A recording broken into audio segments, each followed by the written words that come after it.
On this week's episode of The Fizz, we have an action-packed episode. It is our 200th episode, so thank you so much for listening to us, being with us for every single episode. It's been a lot of fun. We do some reminiscing on great Fizz moments, tailgate moments, what it's been like to record this for 200 episodes. It's been great. We do a big Lions breakdown. We talk about our first tailgate. We talk about Ben Johnson beating the absolute piss out of the Chicago Bears, which always feels good. We do an NFL roundup. We talk about all the other teams. We do our NFL obituaries.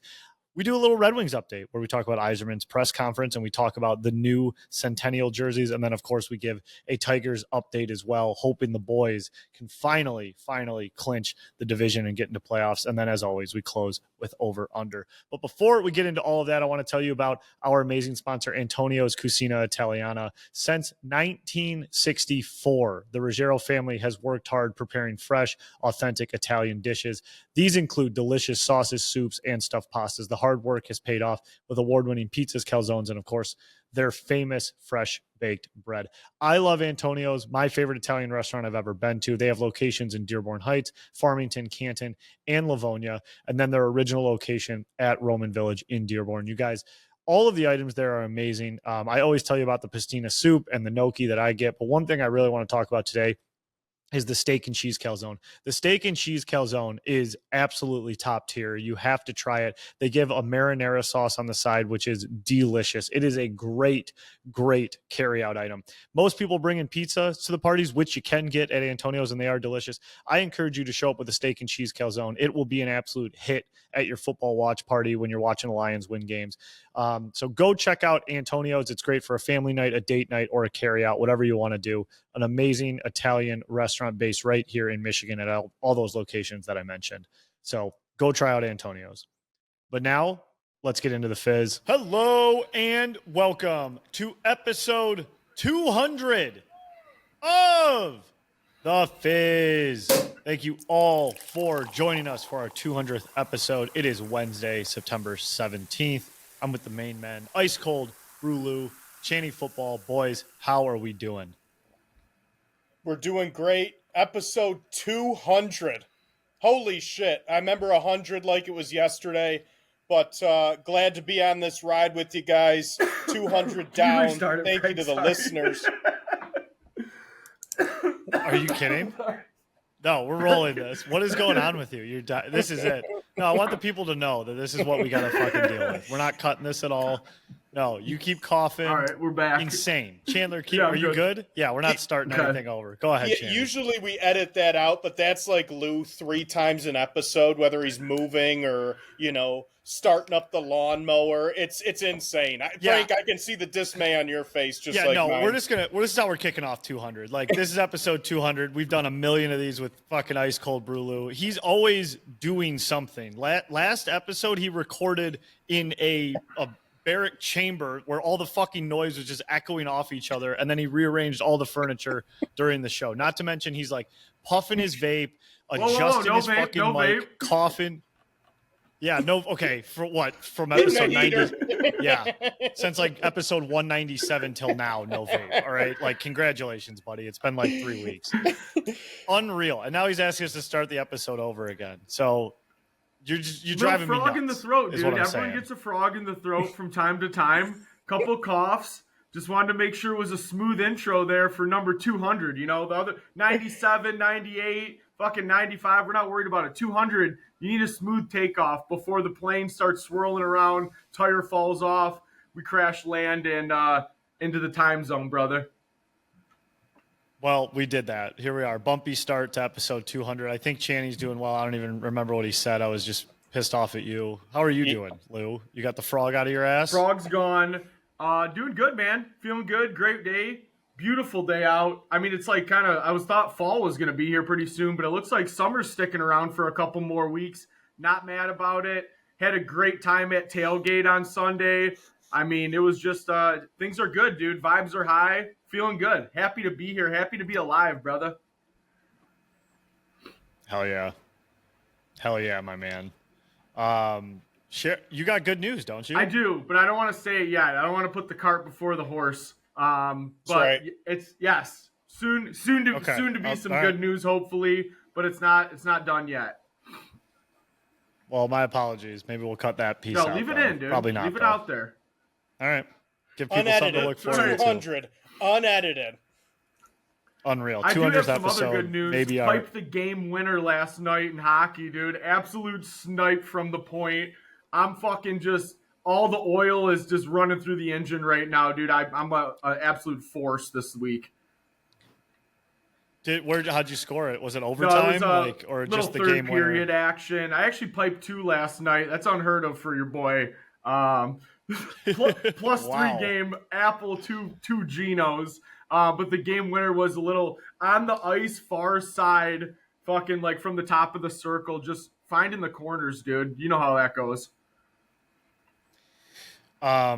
Well, if we're going to talk beer league hockey, we started our league this year and we moved from one rink to a new rink. We went from an A league to a B league because we absolutely had to. We've had the same roster in this A league for like 6-7 years. It's the same roster. We were just all older and Not as good. more busy. Less Yeah. people show up.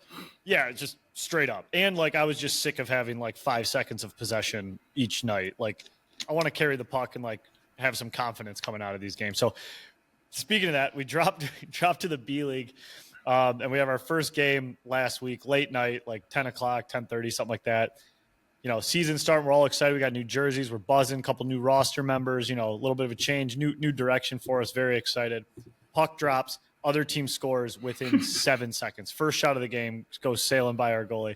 They score. I took the draw at center ice. Don't even think I left the dot. I think I just turned around and watched the guy like walk through 2 guys and fucking buried on our goalie. We lost 4-0, didn't score a goal. So hopefully that's not the case all the time, but that's what's going on in Maybe hockey think for about me. D League. Well, Maybe D League, but you'll get to see that from our professional team this season too. Might hold them off for about 15 or 16 seconds though to start the game though. I just, Chandler, Couldn't help himself. are you a Red dude. He Wings couldn't fan help or are you himself. just like a piece of shit? No, I'm a Red Wings fan, but you know, these like Yeah. pro Yzerman posts that you're doing are just getting to me. You know, I thought at episode 150 they'd cut off, year 5 into the Yzer plan, I thought it would cut off, but here we go into year 7, as chipper, as positive as possible. Maybe we'll get an 8 seed this year, and we're hoping for it. It's loyalty, buddy. That's what loyalty is. If I commit to someone, I commit to them. So, if you're not about that, that's on you. That's who you are. I know you'll be selling, going nuts, throwing octopi on the ice once we're good again. I'm doing it. I'm going to our Red Wings viewing parties. I'm part of it here. It's just loyalty and insanity. There's a fine line between it, and we're bordering both right now. Good. Yeah, I'll border the line of insanity for the Wings and Steve Yzerman. He deserves it. So I will do that. Yzerman Presser today. Let's just talk about it. There's not much to say. It pretty much was like Yzerman AI interview. Like he just says, he gets asked fucking stupid questions and he gives answers and that's it. And it was just, I'm sticking to what I'm going to do, which is build through the draft and hope the people inside the organization can get better and take us to the next level, which is what he says every single time. And then you have people being like, well, shouldn't we just make the playoffs? And it's like, I don't know, I'm trying to build something long-term here as opposed to just one and done in the playoffs, which is so many teams' MO. I will say this. I will give him credit on this. He does give thoughtful answers every time. It's not like I fucking said it 700 times. Like, the deal, the plan. It's like he's answering the question for the first time every time that it's asked. And he seems to keep his composure. So I will say, very consistent, very even keel. Hopefully we can get a playoff berth this year. But I will give that to him. Very level-headed. But I did want to say, and I don't think I shared it with you in the chat, Buddy sent over an email from the Wings last week, boys. Little surprise to you. They are trying to fire sale early season suites. Got a $1,000 off. Never bought a suite before. Just a regular Wings fan. $1,000 off if you book your suite in the month of October or November for the Red Wings. Could be a sign of things to come. They might be feeling the heat just a little bit. And you know what? When Illich feels it in his pocket, that's maybe when he'll take some action. Well, they're doing all the right things ahead of the season if it's going to be a bad year. They're giving discounts on the suites. They're putting a hockey town at center ice. They're putting Fedorov in the rafters. That's right. And then the other thing, the big announcement this week was the Centennial jerseys, which are a fucking plus. Those are some of the hottest Red Wing sweaters that I've ever seen. I mean, they are so fucking cool. The details on the winged wheel to make it look like fuzzy. The numbers are like have that like boucle varsity jacket feel to them. The striping is amazing. The design of the old wing wheel is awesome. The Centennial logo on the shoulder, the brown patch for the captaincies and the brown gloves. I think it's an absolutely A+ jersey. It's fucking A+. It would be A++ if it didn't have the fucking patch on it, the advertisement patch. I'm not even going to say the fucking name, the trash patch. We know that. That is my bitch. It's always going to be my bitch. I will always complain about it. But those jerseys are A fucking plus. And honestly, I feel bad for the designers. I feel bad for the marketing team. I feel bad for anyone involved in that jersey because no one besides like fucking 6 rich guys at the top want that fucking patch on the jersey. So shout out to everyone who designed that thing. I know it's not your fault that stupid patch is on there. Good job getting it on the shoulder, not the front of the jersey, which is amazing. So it's a little more low key. It doesn't even say the word of the brand under it, which is awesome. So good job fighting the good fight. We know it's not your fault. You should be very proud of that jersey you guys designed and all the marketing around it. Honestly, just fucking professional work. It's awesome. And do we know how many times they're wearing that this season? Is it like a Motor City jersey for the Pistons, like 5 to 8 games, or is this just certain nights, certain days of the week?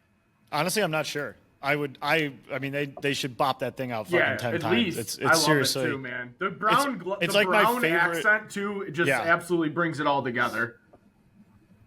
I think it's my favorite alternate Red Wings jersey of all time. It's that or the Winter Classic we had at the Big House. Mm-hmm. Yeah,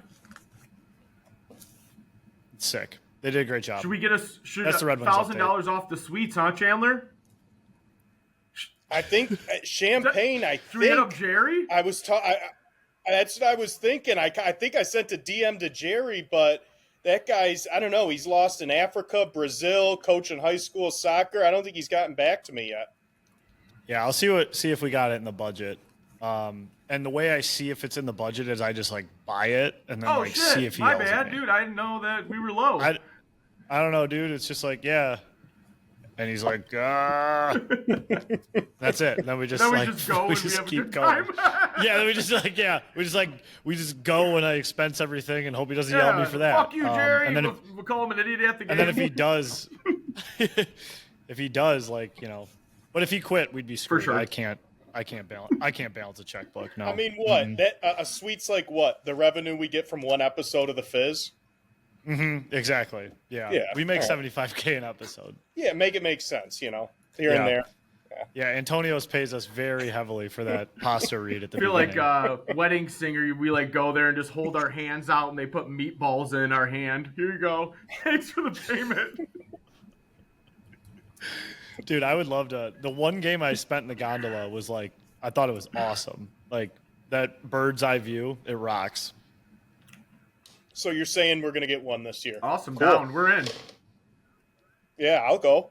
I'll make it happen. I'll put on an Yzerman jersey. Now Chandler's a fucking fan, Don't dare me. Chandler wants to go. Dare me. I'll do it. I'll do it. Chandler is far from invited to the suite. He is not invited. I'll do it. You're not invited. I know you'll do it, but you're not allowed. Dare me.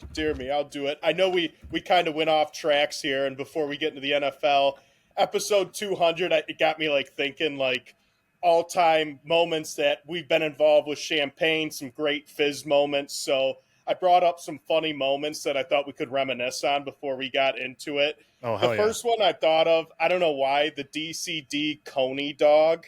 5th at opening day, where we got absolutely buckled at the DCD whiskey factory, and then we walked around and like no one remembered the footage. That was the most fucked up we've ever been for a video. Not even close. I don't remember the second half of that day.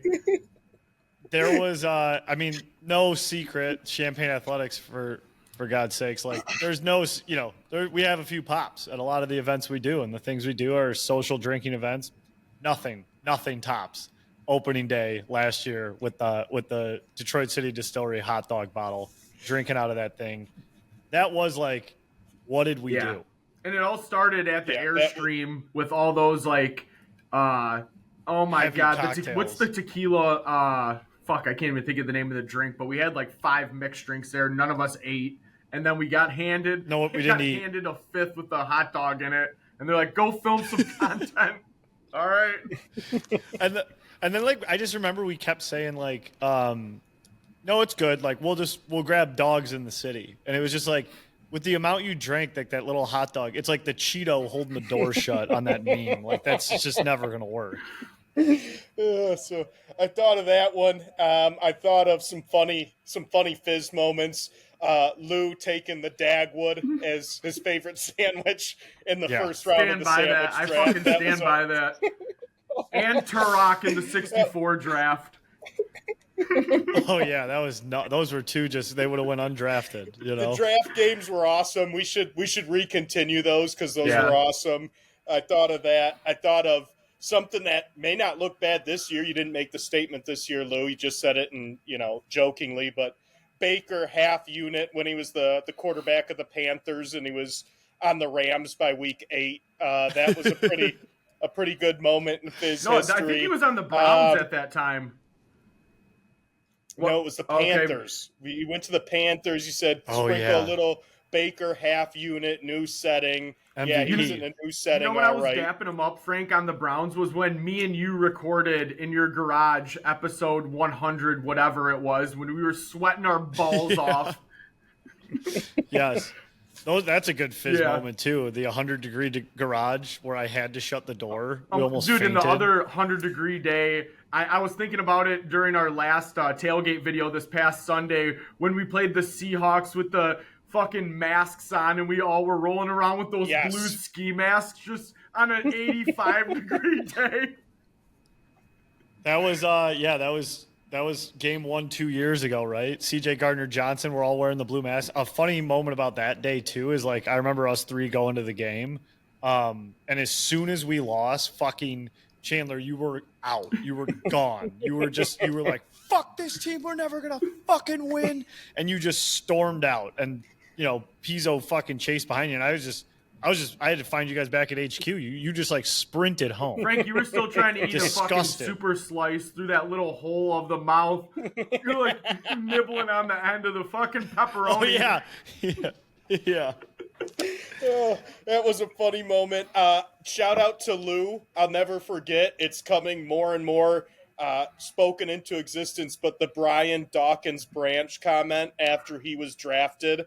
I will give him credit, a little bit of foresight there. Did really good with that. Frank, you stuck with Dan Campbell. I started Dan Campbell's first season. I was motherfucking the Lions when they were 0-10-1. Frank, you stuck with Dan Campbell throughout it, which is a props to you. And then, stick with people. It counts. It matters. Sticking with people matters. Sticking with people matters. 11 games, not 11 seasons. For those listening, Frank just pointed to Yzerman, gave him a little rub off on the poster there. Hockey's different than football. It's different. It's not an elevator league. On a good note too, the D'Antonio interview, one of our biggest fish we've ever landed.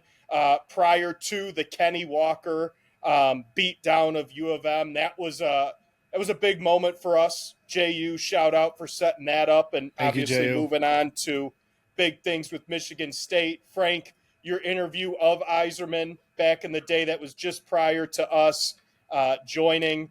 Long and short, a lot of good moments, and I think quite possibly the funniest one was just about a month or 2 ago with the whole media pass debacle, the bad boys of the media room. I thought that was a top moment of the Fizz in Champaign, and we can look back at it now and laugh on the whole debacle. Just some guys just trying to have some fun, didn't know etiquette, didn't know the rules, but you know what? We came out on the other side better. That was Kerry Carpenter's fault, too. That's on Carp.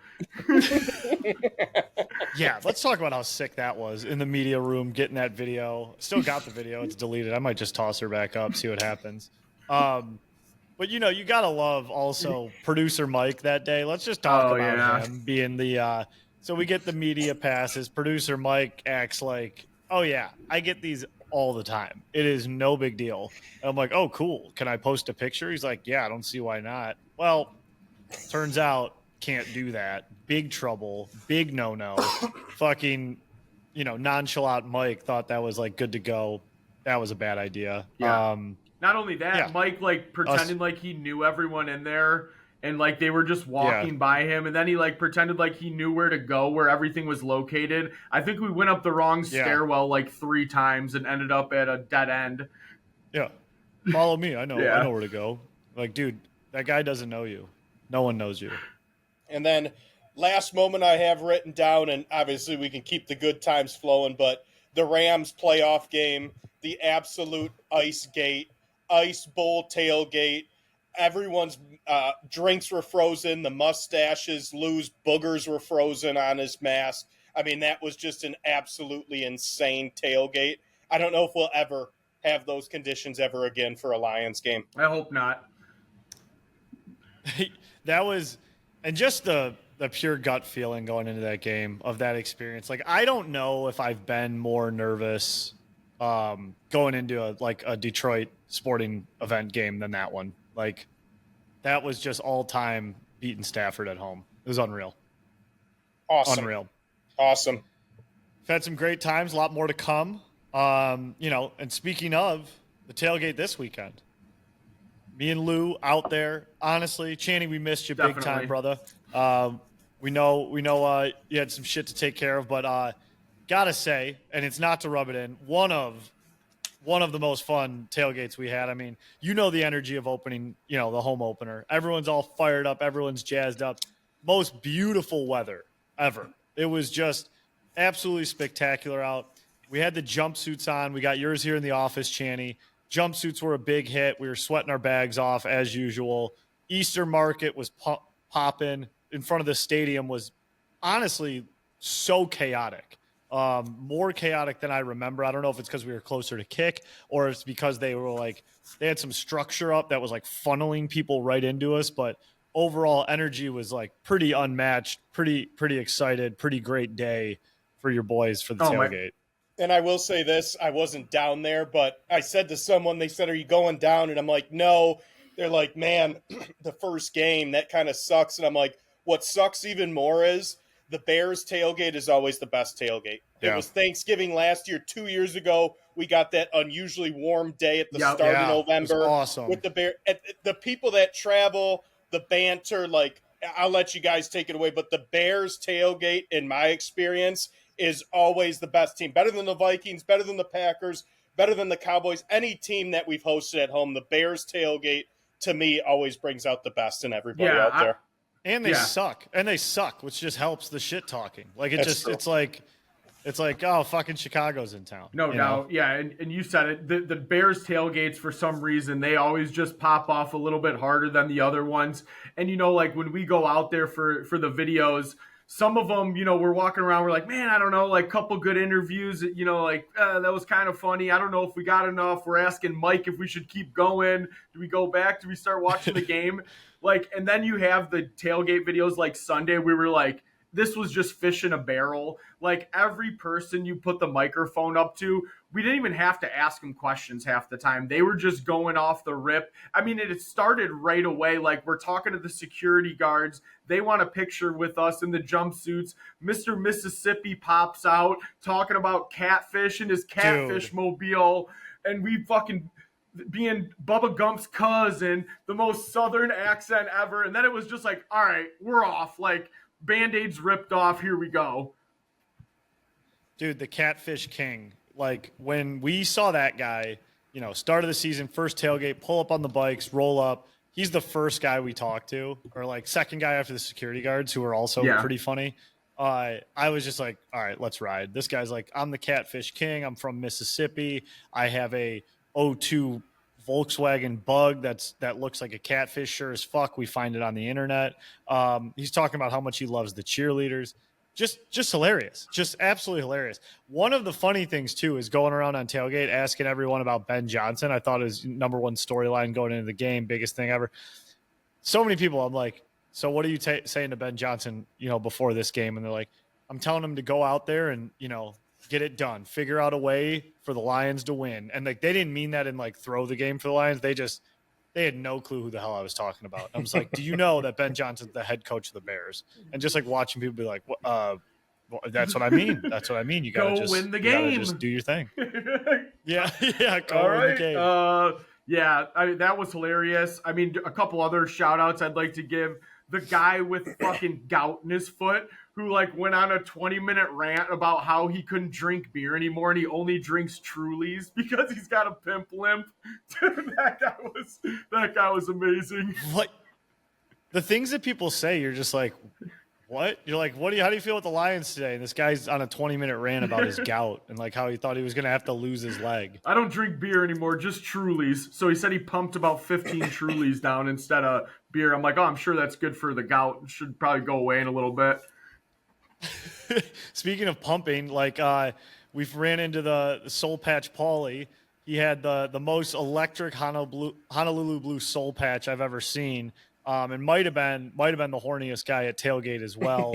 Was talking about tickling buttholes and, of course, flavor savers. And then like he's talking about all that. And then he's just like, yeah, we cannot win the Super Bowl with Ben Johnson, or without Ben Johnson. Like it was just a roller coaster of a ride to go from peak sexual conversations with a guy with a blue soul patch into like the Lions. The Lions absolutely have was breaking down basically X's and O's of like how the Lions can't win a Super Bowl without Ben Johnson. They can't do it. He was adamant. He was. No, they'll never win. And the other Ben guy Johnson. too is the guy that I was singing AC/DC with. Like that guy supposedly is just like a St. Clair Shores legend. Like so many people comment that he just rips it up over there on the nautical mile on a regular basis. And we ran into him a couple times, and he's got some pipes on him. Hey, do you know why he's like the legend? So I'm an East Sider. I'm over there that's where I stay. That guy like runs down the divider, like the grass divider in between the streets, like with shorts and no shirt on and sunglasses, and he holds a football high and tight and is just sprinting with a football in like the middle median of Mac on the east side. Are the trees like cones? Is he like ripping like fucking little juke step spin? Yes.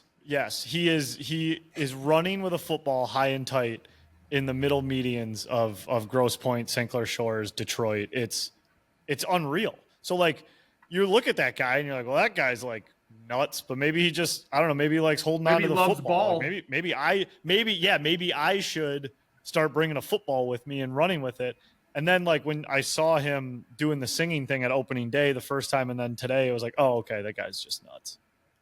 The only question I had that I still haven't found the answer to from Tailgate Sunday is, did producer Mike have his tooth in? It's fixed. Oh yeah, he did. Yeah. What? Bridge the gap, brother. Oh, the gap is bridged. Holy shit, dude. We're a spread offense now. We're not running the veer anymore. We're getting a little too pretty right now. The grit's wearing off and the pretty and the shine's coming on. It's fixed, I think. I don't think he can even pull it out anymore. I don't think he can. No, I think he's like permanent.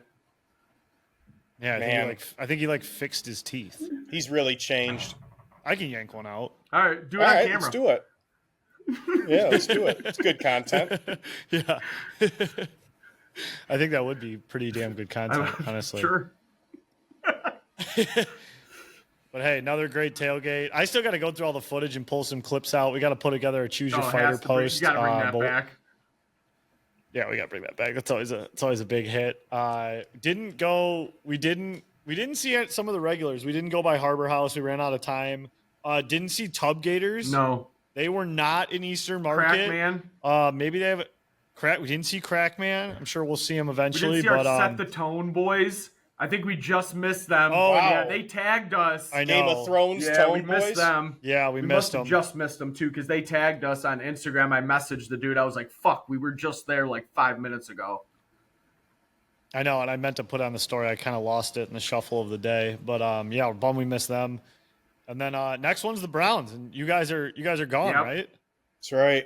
Well, that's fine. I'll be on the streets. Maybe find a replacement, or not, or I'll just be One out there band, alone. one fighting sound. for Maybe my- get one of those interns out there one day, Frank. Yeah, maybe I'll do that. Get Jerry's ass out there. Remember last time he came out with us on Halloween and he was like so high he just giggled the whole time? Yeah, and that same. Yeah, that's another good Fizz moment. The Halloween where I asked you two to dress up and you just didn't. And I was dressed. I was dressed up like Robin from Batman and Robin. Full blown outfit. Full blown out, and like no one was out. Like it was Monday night versus the Raiders. No one was out, so I was just skipping around town in a Raiders or in a Robin costume. Although we did get one of our best clips ever, Stone Cold Legends Wings. That was one of the better clips from our tailgate videos ever. From Legends, yes. Crab legs. Crab legs from Legends. Can I get a hell yes? Hell yeah. Yeah. Some people say the wildest shit. Yeah, it's good to be back, man. Good to Gotta be back. love it. I know. I mean, and good to be back in the sense too that, fuck, after that, think about us after that Green Bay game and think of us now. Like, Let's talk about the game. That was, yeah, let's get into it. The X's and O's. Fucking the Lions absolutely beat down the Bears 52-21. 52 points on 58 plays. Jared Goff, 23 for 28, 334 yards, 5 touchdowns. Gibbs goes 12 for 94 with a tug. Amon-Ra, not sure his yardage, don't have it in front of me, but he scores 3 touchdowns, puts together some ridiculous celebrations as well. J-Mo, 2 catches, 108, and a tug as well. Everything was humming. 4 sacks by the defense. One of them, Brian Branch, I know that for sure. Kirby with an interception, and I believe Jack Campbell with a fumble recovery. So, you know, the only miscue really of the day, I mean, we gave up some points. Jake Bates, I think, missed a field goal during the day. But otherwise, a pretty dominant, convincing performance, which is exactly what the Detroit Lions needed. We said it going into the game. We don't want to just win. We want to mutilate them. I would classify that as a mutilation. Exactly. Big time mutilation. It starts with the run game, in my opinion. You saw between Gibbs, you just mentioned 12 for 94. It was good to see Montgomery get back rolling. Feel like it was the first time we've seen him since he had his knee injury late last year get 50-plus yards. You look at the rushing comparison in week 2 to the rushing comparison in week 1, 150-plus yards in week 2, not even 50 yards rushing in week 1. We know, we said it. It starts with the line, it starts with physicality, and it starts with the run game to set up the pass game for the Lions. They did just that this weekend. We said it after week 1. Not going to get too low.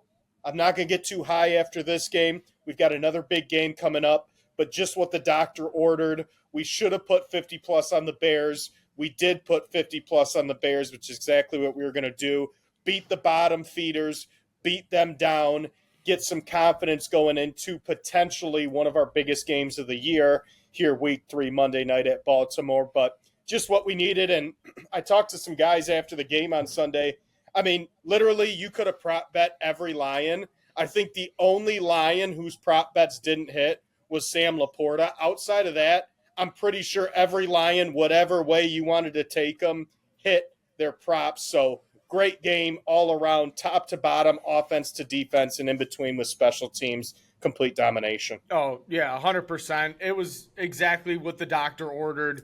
Beat the fuck out of Benny J, sent him home crying, 52 on his ass. Every guy scored a touchdown, like you said, Chandler. We hit our nice little group bet, Frank. I think we had Goff over 250, J-Mo anytime, St. Brown over 70. That roars in, Monty anytime. I mean, you name it. That game was so much fun to watch. Just took care of business on little brother, and we're moving forward. I'm not going to say that, we're going to win the Super Bowl after that game, but my God, what a turnaround from week 1. Jared Goff, like pretty much perfect, 500 yards of offense. He had 5 touchdowns. everything was clicking. I mean, and shout out to Dawkins Branch, who they were calling fucking Dion Branch in the broadcast. How about that? Not once either, 2 or 3 times it was Dion Branch. 3 times. Yeah. 3 times Jonathan Vilma decided to call Brian Branch Dion Branch. Like, how do you do that 3 times? There's got to be someone in his ear going, Brian, Brian, Brian. Like, stop saying it. Show us some respect. And I feel like I always have a fucking problem with Jonathan Vilma every year, that he's not that good of an announcer. I feel like he does something like this every year that pisses me off. Yeah, and like Dion Branch, the fucking wideout for the Patriots, it's like it's so off the wall, like not even close to anything that not an active player. Right. It's like a Super Bowl MVP when none of us could drive. Yeah. So that was alarming. Yeah. But the one reason I brought him up real quick was I saw a pretty crazy stat, which more solidifies the Dawkins Branch.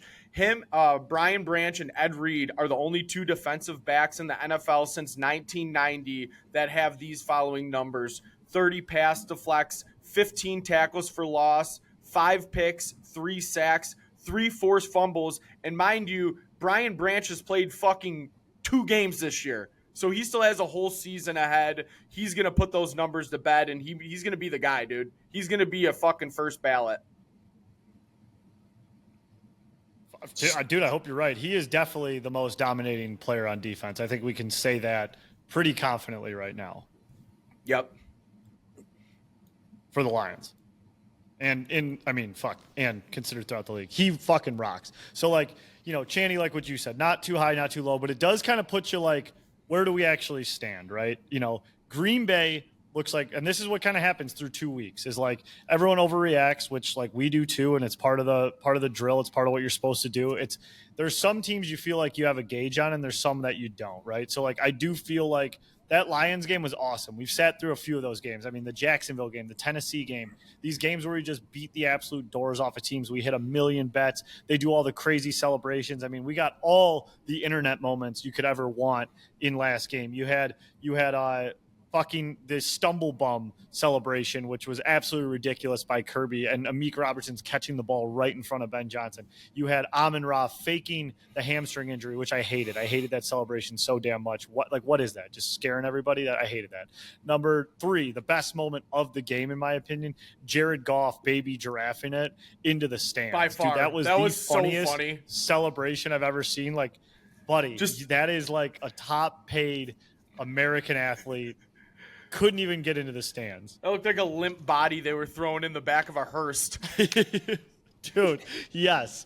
So you get all that. The Lions put on a show at home. They're good at putting on a show. It was awesome. It's great. But how bad are the Bears? Like, we don't really know yet. They look fucking terrible. They blew a lead versus Minnesota, but they were also kind of in that game. How good are the Packers? They seem pretty damn good. Lions and Washington, supposed to be 2 decent teams this year, handled us very handily.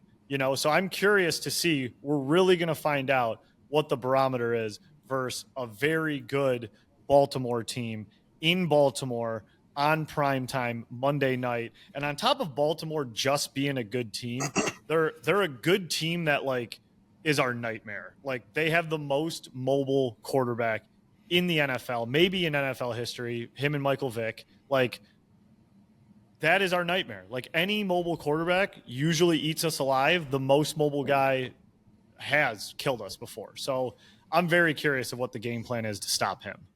And I feel like Baltimore's that team, no matter, it's not just when Lamar's here or whatnot. Like, we've never beat Baltimore. I feel like that's something that they always, Tucker hit that 63-yarder against us where it doinked off the crossbar and went in. That was a Baltimore all field goals. Oh, they didn't score a touchdown. I was at that game, dude. That was unbelievable. Were you really? Yes. Yeah, just doink straight up and drops on the other side. They had the most ridiculous 4th down play before that too. They gained like 40 yards on some insane pass. That game was nuts. That shouldn't have happened. No. So you have that. You have 2 years ago, our worst loss potentially in the Dan Campbell area, the beatdown in Baltimore. Why I do feel a little bit better this time around about the Lions, I mean, this is just a guess, but what would you guys say? 50% of the roster, 60% of the roster was on the team when they got beat down 2 years ago. They remember. It's in the same setting. It's against the same team. It's with a lot of the same players. They were there. I think that gives us some extra motivation going into Monday night. But let's be clear, Baltimore on a Monday night against a tough Ravens team is one of your top 3 toughest places to play in today's NFL. It's going to be, Kool-Aid's going to be at an all-time high if we can get out of Baltimore with a W. I expect us to have a very hard-fought game. I expect us to be in the game, and I think it's going to be a coin toss. I really do think it's going to be a coin toss here this Monday night, and it's going to come down to our run game, which we got going last week, versus the Ravens run game, which is always going. And can we get like the Tyleek Williams of the world, the DJ Readers, the O'Connors to step up and have a good game to at least hold them to doing all right, because you know the Ravens are going to get theirs. You're going to have to try to outscore them on Monday night. Yeah, I would love to see some stepped up play by the linebackers as well, right? Because those are going to be the ones that are chasing him around most of the time. Obviously the line, if they can get to him, but those linebackers got to keep an eye on him. And like, you know, from all the excitement we had from the Chicago game, like linebackers didn't like play noticeably bad or anything like that. But I also didn't, you know, I feel like they weren't too standoutish, even though Derek Barnes had a few plays, but like would love to see some elevated linebacker play versus the Ravens. But before we move on to the rest of the NFL and anything else, I feel like we have not talked enough about the return of Ben Johnson. I feel like we just need to focus on Ben Johnson before moving on in general. So Ben Johnson's obviously number one storyline coming back to Detroit, gets beat down, gets embarrassed, looks frustrated. Caleb looks bad. No answers for his former team. And then you kind of see the handshake video at the end of the game. You know, Campbell's got to kind of yank him in to try to say something to him. He's basically sprints off the field. Jared Goff has to like chase him down and pull him towards him to try to like get any sort of handshake. Ben Johnson wants nothing to do with it. And then in these post-game pressers, he's visibly agitated and upset, and like I don't blame him like for being that way, but my question to you guys is like I just wonder if he's laying in bed at all. Like the Bears are getting piled on social, almost like I've never seen over the last 5 years. Like it's really bad, and maybe it's just because Ben Johnson's there and I'm watching it a lot more, but I do wonder if there is any bit of regret with Ben Johnson right now for taking that job. I mean, let's be clear. There's regret. There's definitely regret. If you asked him and put him on a lie detector, he would have to answer that there's slightly regret. Number one, why? He's got Caleb Williams. Caleb Williams ain't it, and that's the quarterback you're tied to. We can see that with the play he's had in the first 2 weeks. He's not it. He extends plays, he does that, and then he makes stupid throws. You know, he puts them behind the line. He puts them behind the sticks. He turns the ball over. He's never accurate enough, even when he has a pocket. I think that's reason number one why he's regretting it. Reason number two, you're there with Ryan Poles, the most underwhelming GM. You see him always in the headlines on social media, giving comments. 34 draft picks, 0 Pro Bowls. No, that's not rounds 4 through 7. That's every draft pick in his tenure at the Chicago Bears as the Chicago Bears general manager. And he has not had one Pro Bowler out of 34 picks. So that's reason number two is you've got a bad quarterback right now, and you have a GM who obviously is not it, given his track record. Reason number three why you should be nervous now, look at what franchise you're tied to. The Bears suck. The Bears have always sucked. Yeah, we don't have the best past either, but let's look at just since we've been born. The Bears have been to one Super Bowl. Outside of that, they haven't done shit. And specifically, they really haven't done shit in the last 5 to 10 years. So when you look at that, he's got to be regretting it a little. And to your point, Frank, and to your comment earlier, I don't blame the guy either. You just got embarrassed. You got your face rubbed in shit. You got 52 points put up on you. I'm sure you had fans heckling you all game.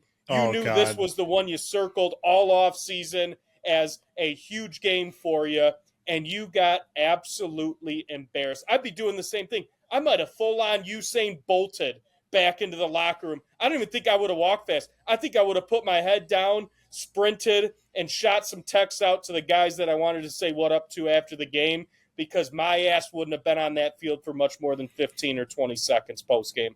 Yeah. I might have cried. Oh, yeah. And Campbell, you posted the video, Frank. They ran out in the field, quick little handshake. Campbell put his hand up to his ear. Eat my ass, buddy. What do you think? I think he said, love you, brother. I bet you he did. I bet you he said, like, love you, brother. You know what I thought he said. That's what I'm guessing. Yeah, eat your I'm ass. going with Lou. I think Lou got the lip read on it. Eat my ass was what was really exchanged. Yeah, but you said it too, Chandler. The biggest problem is Caleb Williams as your quarterback. I mean, he is not the guy, bro. And you can tell by how his teammates talk about him, what the fans think about him, the organization.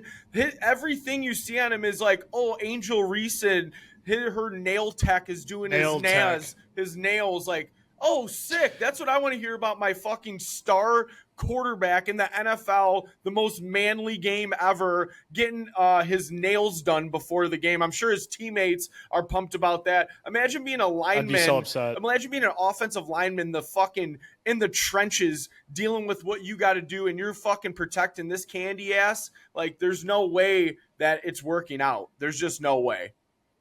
What's insane, though, is like Caleb Williams is the reason he went. Like, that was his thing. He liked Caleb Williams. I think he thought he could fix him. Granted, it's been 2 games, but like that was his thing. He liked the tools of Caleb Williams.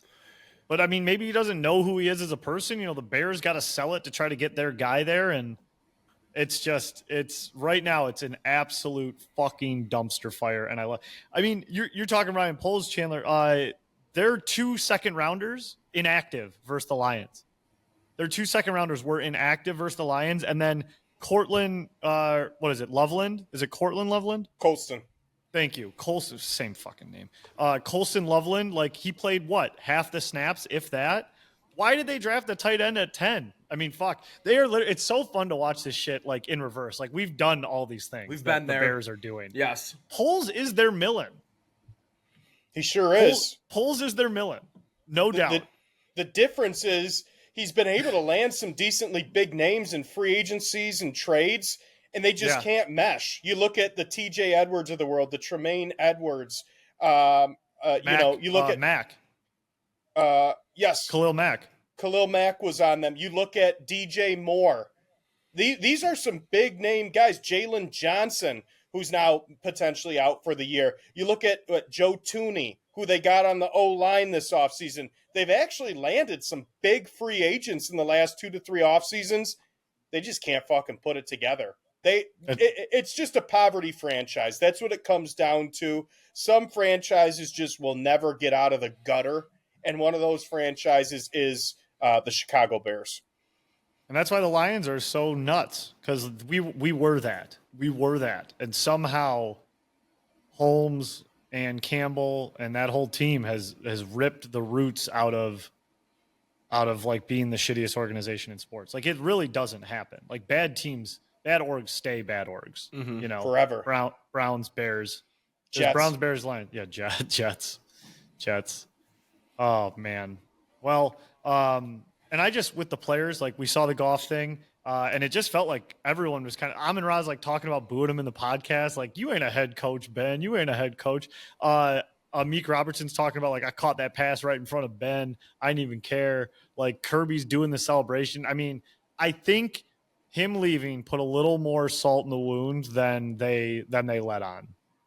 Yeah, and I just think of that clip, and I could just see it being used in a year or two if it doesn't work out, where Ben walks in to the Bears facility first day with his wife, and he's like, this is where I want to be. This is exactly where we wanted to be. It's just an absolute train wreck since he said that quote. Yep. I think the one that's going to be worse is his really strange one about Matt LaFleur. Like that one where he goes, I really enjoy beating Matt LaFleur twice a year. And like he's gonna play 3 years and go 0-6 against him. Like that's what's gonna happen. Oh man, he'll be our passing coordinator under Johnny Moe. Well, Johnny Moe will have another job. Oh yeah, there you go. He'll be the head coach of the Bears. Yeah, good luck, Ben Jay. Well, hell of a week. Looking forward to the next one. Let's touch on a few things around the NFL. We can do our obits. Any notes from around the league? I feel like we had some very, very exciting games. A lot of favorites ended up winning the games they were supposed to, but some absolutely crazy finishes between like Bengals and Jags, Cowboys, Giants, Patriots, Dolphins. All crazy fucking games. I feel like I'm Colts, missing Broncos. Colts, Broncos. Thank you. Even Cardinals, Panthers was a little wild. Yep. So wild week in the NFL. Feel like a lot of injuries happened. Still trying to figure out who's who in this league. Yeah. Yeah. Totally Still flipped. Totally flipped from week 1 to every game under. Week 2, 75% of the games go over. So that was a good thing to see. Good for the prop bets and everything like that. I think our dead teams are pretty much cemented, but I'll wait to go through those. A lot of good football, man. I mean, I'll be honest with you. The one game that, I want to talk about is the Colts Broncos game. One, because I got absolutely fucked raw that game because I had Denver, and every little thing that could have gone bad at the end of the game did go bad. Danny Dimes is just finding a way. Comeback player of the year. I don't know what it is with Denver too. They're just missing something. I don't know what that something is, but there's something missing from them that they're just that one step away from being a really, really good team, I think. Yeah, there is something missing. And what else is with Denver is they have to be in division with the best team in the AFC, the Chargers. So that's missing. I think another one that's pretty surprising to me, like what's happening to the Texans? 2 years ago, I feel like it was like Stroud's a rookie. You got DeMeco Ryans, young coach. They had Stroud and Anderson drafted in the same draft. Nico Collins breakout. This could be one of those teams to run up with the Bills or the Bengals, maybe potentially move the Ravens. I just feel like they've been stuck in neutral the last 2 years. Just such a blah Monday night game against the Buccaneers where Buccaneers score late. And on the flip side, Buccaneers, I mean, give them their props. They are just one of the scrappiest teams in the league. I don't say this in jest. Baker Mayfield, awesome. I had one quarterback outside of Goff to quarterback the Detroit Lions, I don't care. Don't give me Mahomes. Don't give me Josh Allen. I want fucking Baker. That's like a Detroit gritty guy. Gets up, talks shit to C.J. Gardner-Johnson. He was like hurt too. Yeah, he was like hurt. Limping around. He's not sliding. Like the guy is just total grit. I love Baker Mayfield. So like that. And then on the other end, seeing a team like the Packers. I know they're in our division, but they've got to be looking like one of the best teams in the league right now with the way they've started their season against us and the Commanders, beating us both pretty handily, never really in doubt. But I will say this, gentlemen, and this is my look ahead to next week. Take the Browns plus 7.5 week 3 against the Packers. It's a fishy line. 2 great weeks to start the season. And what is it smashed between? Playing 2 teams at home that were in the playoffs, right? And then next week, the return of Micah to Dallas on Sunday night against a lowly Browns team on the road, first game of the season. I think that's going to be a very tough spot for the Packers. Not saying they're going to lose. I just think it's going to be a tough, close game. Browns' best run defense in the league thus far. Yeah, absolutely. I mean, it helps when you got the best fucking D end. That guy is an absolute killer. But the Browns, honestly, they're not bad, dude. They took the Bengals down to the wire. I don't think they're as bad as a team as like the Dolphins and the Saints by any means. But looking ahead for next week as well, a game that I really like that I have circled, the Commanders at home -3.5 against the Raiders. I think that is an absolute barrel. That is circled, jotted, highlighted. Brinks truck banger for your boy. Look for the Commanders to beat the absolute doors off the Raiders in that one. So I want to go back a little bit to Baker and the Bucs. I'm going to make a statement here, and I mean it. For this season, my number 2 favorite team is I'm going to say is the Tampa Bay Buccaneers. Buccaneers thong? They're my Buccaneers thong. That's me this year. Buccaneers thong. Love Baker. Love the Bucks comeback win. Love him talking shit. Big Mike, steady as they come. Love Bucky Irving. Godwin, always tried and true wide receiver. He'll be back soon. Bucks guy this year. And Steelers aren't helping themselves. Normally that's my second team. Like with Rodgers, I can't like do it. I can't, doesn't have the same oomph, you know. If I had Mason Rudolph there, maybe, but not with Aaron Rodgers. So I like the Bucks a lot. That game was like electric at the end. It was pretty boring until it was not.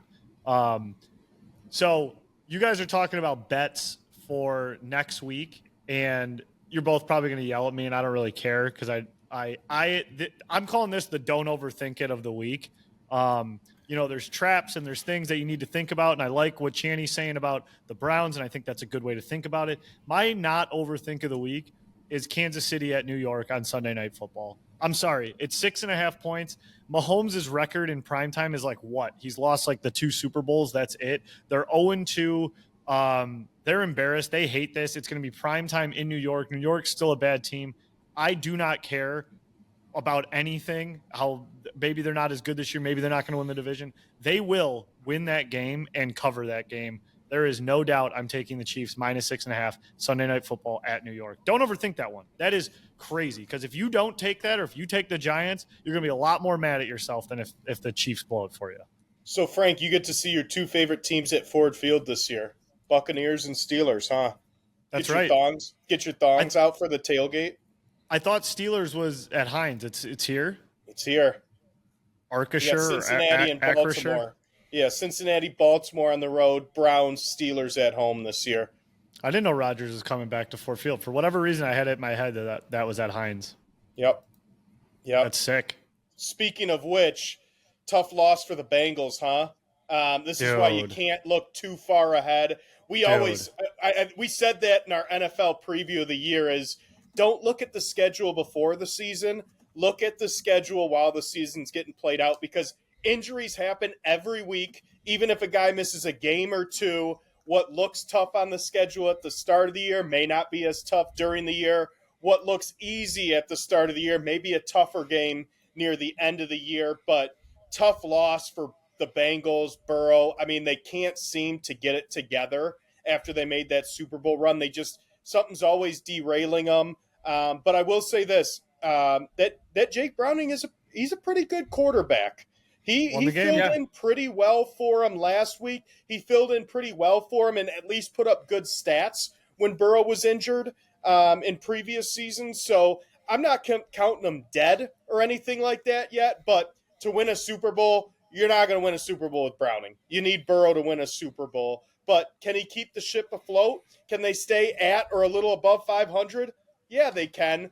But you look from the perspective of a Lions fan, that game, that matchup in Week 5 looks a hell of a lot easier now than it did just a couple days ago. Yeah, so you want to talk schedule. I want to ask you guys one question. I meant to ask it a little earlier, but so the Lions, they have the Week 8 bye. So 7 games leading into the bye week. After the Packers game, 5-2 seemed almost impossible. Now, I think 5-2 is very, very much in play. So obviously we already have a loss to the Packers. We have a win versus the Bears. Then we go Ravens, Browns, Bengals, Chiefs, Bucks, bye week. 5-2, I feel like is very much in play. I'd be so happy, obviously, with 6-1 because that means we win out. But I think 5-2 is more than alive and well. Ravens, I think, is going to be our toughest game. Got to beat the Browns at home. Got to beat the Burrowless Bengals on the road. At the Chiefs, always going to be a tough game, but honestly, Lions play the Chiefs pretty tough. They haven't looked great. I agree. And then the Bucks at home. Got to beat the Bucks at home.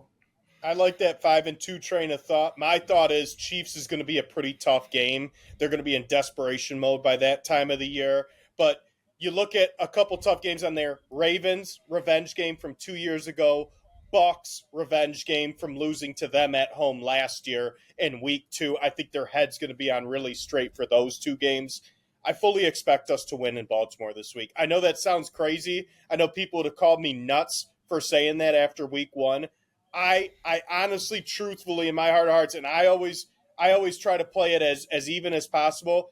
I do believe the Lions are going to beat the Ravens this week, and I think that is, to your point, Frank, what gets us to 5-2 at our bye week. Well, and then who do you got us losing to? The Chiefs? I think the Chiefs. I think that's going to be a tough game. Correct me if I'm wrong. Rashee Rice is back right around then. That might be his last game suspended. I think he has a 6-game suspension, but I just see that as a tough game, and you can never count out a Patrick Mahomes-led team, an Andy Reid-led team, a Steve Spagnuolo defense. They're going to figure it out. I don't think they're the Chiefs of the past couple of years. I didn't think it before the season. And at the same time, that they can't be an 0-2, 0-4, 2-4 type team. They're going to figure out how to find level water and be close to 500 throughout the season. Yeah, and they're going to start with the Giants. I'm telling you, they're going to start with the Giants. Knowing the NFL, we'll beat the Ravens, we'll beat the Chiefs, we'll lose to the Bengals on the road. And like a weird 4:30 game where Browning throws for like 500 and we say the team's fucking terrible and everyone's all pissed off and we're all angry and we say like we're not, Holmes should have done this and that, and then we'll beat the Chiefs on Sunday Night Football and everyone will be fine again. Lose to the Browns at home week 4. Yeah, we laugh now. Right. Till Flacco. It could happen. It could happen. Let's do some obits. Let's do some quick obits. So who wants to lead them off? Who's got anything new to add? We'll start with so remember the order, and correct me if I'm wrong because we've done this so many times that I always forget. Death row, you're marching towards your death. You're still alive, but you're marching towards it. Life support means you're on life support. You're one thing away from being dead. Then there's dead, which is fucking dead. And then there's dead. Absolutely dead. And then maybe, I don't know if we'll have them this week, but there is also back from the dead. Okay. That's right. So we want to start with death row this week, or do we want to start with dead this week? I like to go more alive into the most dead. I like to ramp up into dead. Okay, gotcha. So a team that I'm going to say get ready for death row, the Minnesota Vikings. Tough loss at home. Their week 1 comeback victory against the Bears looks very watered down now, seeing what the Bears seem to be. J.J. McCarthy's hurt. I think Carson Wentz short term might be the better solution for him. But why I'm putting them on death row, you're going to have a tough decision here in 2 to 4 weeks when Carson Wentz has a couple decent weeks. J.J. McCarthy's set to come back, and you're going to have a decision to make there. I just don't see it with the Vikings. It's going to be an off year. They're going to be sub 500, and it started with that 22-6 loss at home in prime time against the Falcons while their franchise quarterback got hurt. I got the Vikings on death row. Yep. And I'll add to death row here the Jacksonville Jaguars. That team's on death row. They couldn't even squeak one out against fucking Jake Browning. I mean, Travis Hunter is a huge miss. He's done absolutely nothing. Trevor Lawrence fucking sucks. He's just not the guy. Excuse me. Their defense sucks. That team's on death row. The Jags might win 4 or 5 games this year. If I'm looking at death row this week, I am looking at the Las Vegas Raiders. Get a week 1 win that no one expected them to get. I know the Chargers are a good team, which I do agree with you, Chandler. They are a good team. They are going to be a powerhouse this year. They just kind of got put to bed by the Chargers. No real excitement, no real electricity. I feel like, Genty, everyone was so excited about. He's not going to be that good. And I think the Raiders are just going to Raider this year. I mean, who would have thought that Geno Smith as the Raiders QB would not be good this year? But I'm going to put them on death row. And I'm actually going to look at the death row matchup of week 3, which is Raiders-Washington. I'm going to call that the death row matchup of week 3. Jaden Daniels gets hurt last week. It's a knee sprain. He might be back. He might not. Knee sprains are kind of spooky. Marcus Mariota would get the nod, former Raider. But that is a big game for those two teams. One of them's going 2-1. One of them's going 1-2. I'm going to call that the death row matchup of week 3. Commanders, Raiders. I like that, Frank. I like that. As bad as my surprise teams are doing in the Giants and the Panthers, although Panthers showed some fight, but they're doing bad. Those picks look awful. I did predict the Commanders would miss the playoffs, And I don't know. I think it's something with them, and I agree with you, Frank. I think that's a very slippery slope with Jaden Daniels being gimpy, with bringing a big personality like Debo in there. I don't know if they have the edge that they had last year. Yeah, another death row matchup next week. Chandler, your Panthers against the Atlanta Falcons. A lot of trouble in Atlanta. I thought that team would have a little bit more threat down the field, moving the ball, scoring some points. I mean, they couldn't do anything against Minnesota. They looked fucking terrible. So we'll see what happens from there. They just beat Minnesota. They just beat them like 22-9. 22-6, right? Oh my God, I'm a moron. Yeah, you are. I'm an idiot. My bad. Yeah, no, they actually looked pretty good versus Minnesota. Wow. All right. Thanks. Never mind. Here you go. Looked at the wrong team name. That's the positive. Pizzo's putting on a show for 200. Yeah. All right, so we're done. I think we could say that's the death row column. What's next? Life support. We've only done this 20 straight weeks. I still don't know. Yeah, it's life support. We're on life support. I'm going to go with the team I just mentioned, the Houston Texans. They're downward trending. Yeah. They've got a young quarterback that doesn't look great. They've got an interdivision matchup at Jacksonville this week. To me, that's a must-win. You can't lose to an interdivision team. You can't lose to a Jaguars team that you should be better than. And most importantly, you can't go 0-3 and expect to make the playoffs. I've got Houston on life support. Good pick. Good pick. I am going to – I just had them right here. Oh, I'm actually going to take Chandler's surprise team of the year. I am not completely out on the Panthers yet. They did show some fight. They had some fight towards the end of the year. I'm not ready to give up on them yet, but if you lose to, you're a division opponent, the Falcons, big emotional win on Monday night, or was it Sunday night? Sunday night, yep. Okay, Sunday night, so not a short week, but still, big emotional win in prime time on the road for the Falcons. They're coming into the Panthers. I think it's a good spot for them to win a game, but you got to win it. Otherwise, you're on life support. Lou, anything to add on life support? No, nobody on life support. Okay, cool. What's the next one? Dead. Lou, start us off with dead. Not dead, yeah, just dead. I don't know if I have just a dead team. The other two, obviously dead. Maybe the Panthers. I don't know. I don't have an outright dead team. Right, I got some deads. I could fire some deads off. Go ahead, Frank. I'll finish it after you. I got the Browns dead. Not completely dead. They're just dead. And I got the I just had them. Oh, the Jets. The Jets are dead too. I don't have them fully dead yet. They're just dead. They're not completely 6 feet deep. So those are my two absolutely dead teams. I'm trying to see if there's one more. I'm going to add a couple more here. Giants are dead. Giants. They showed some fight. Yeah. They lost a game late, but they're dead. They're not going to make the playoffs. They're not doing anything this year. So I had the Giants in my dead column, Frank. And maybe I'm just more empathetic towards this team because they got a young quarterback. I'm just going to put the Titans in dead. I mean, what'd you expect from them this year? Their expectations were low. They're 0-2. They've had a tough start to the season. I just think they're dead at this point. Not dead, just dead. That's crazy to me that you're showing sympathy. They stink, man. They stink. Let's move into dead. Let's talk about our dead. This is a big list, I think. Yeah. So, okay, I'm going to run down mine. The Dolphins. Dead. Yep. I got Titans. Dead. I know you don't. I do. Dead. Keep going.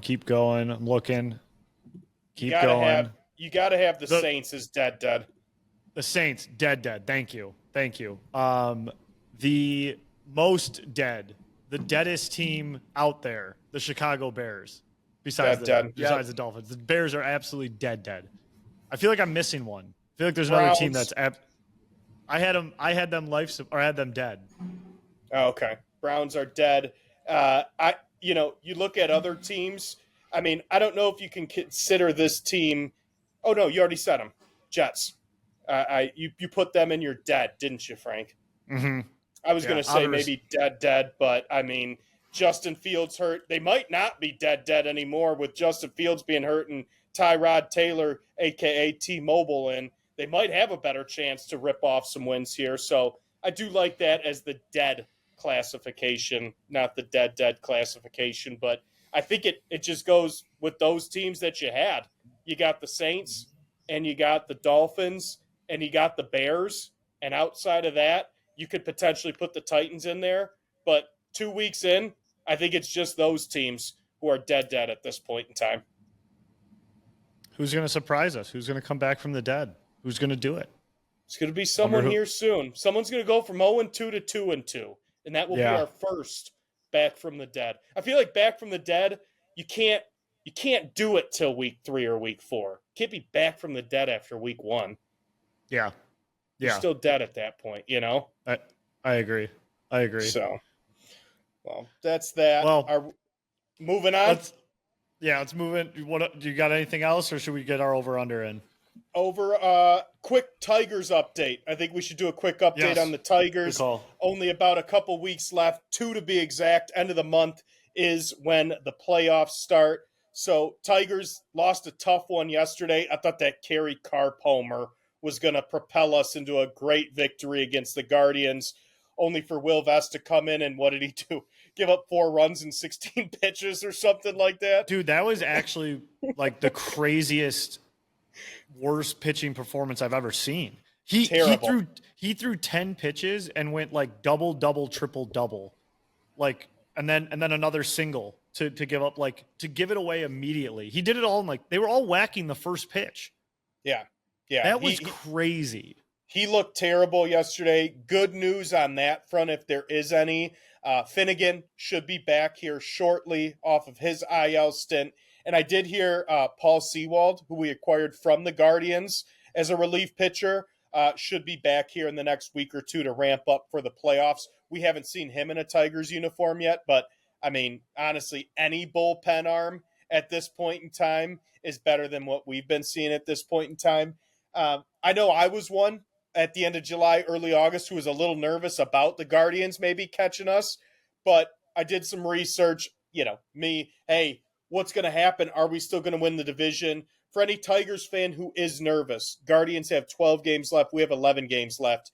The Guardians would have to go 10-2, and we would have to go 4-7 for them to tie us. Now, we see them 5 more times. It is a little bit more likely than that, than if they didn't play us, but we have the Braves smashed between us, who are a bottom-of-the-barrel team, and you think if we just split 3-3 with Cleveland, it's going to be very tough at that point in time to not win the division.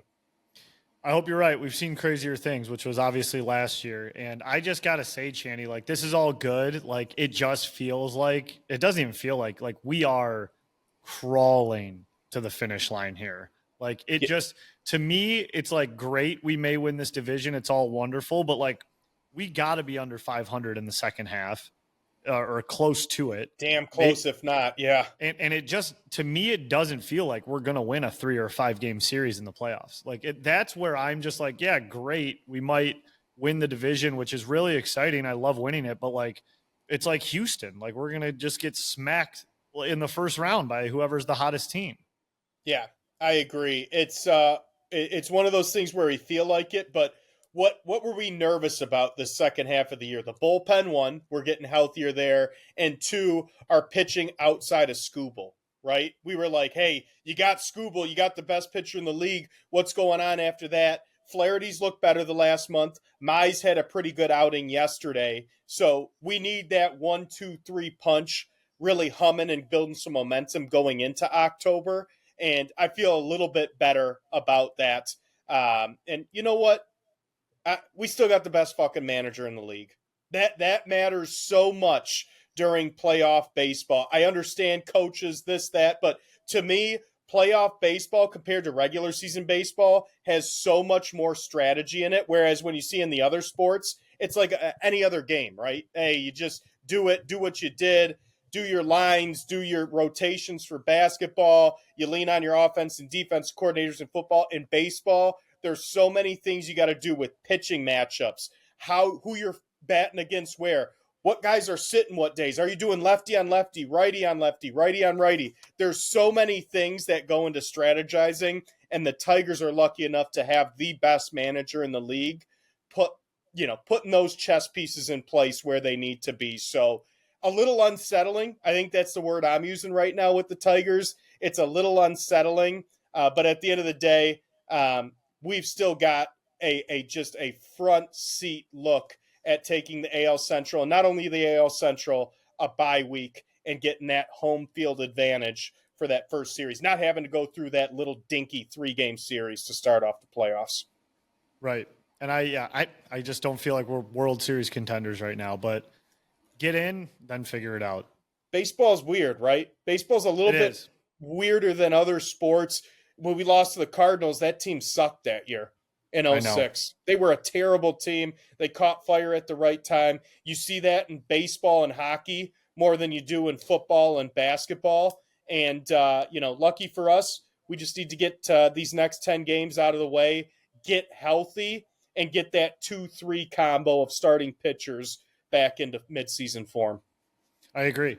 That's where it's at. And then get the timely hits, which fucking Carp got last night. We just couldn't finish her out. That's right. All right, well, let's move into over-under. It appears we've lost Ice Cold Brew Lou. I'm not waiting around. I don't know what happened. He had to take a call. Everything's all right. It's like moving over there.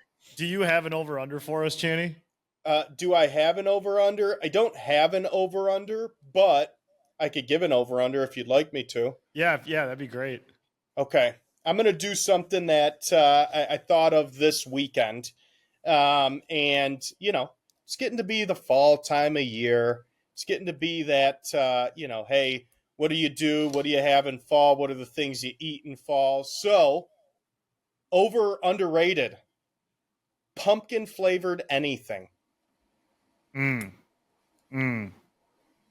Lou's checking back in. Let's make sure he hears it. So we're doing over under, Lou. Okay. Glad to have you back.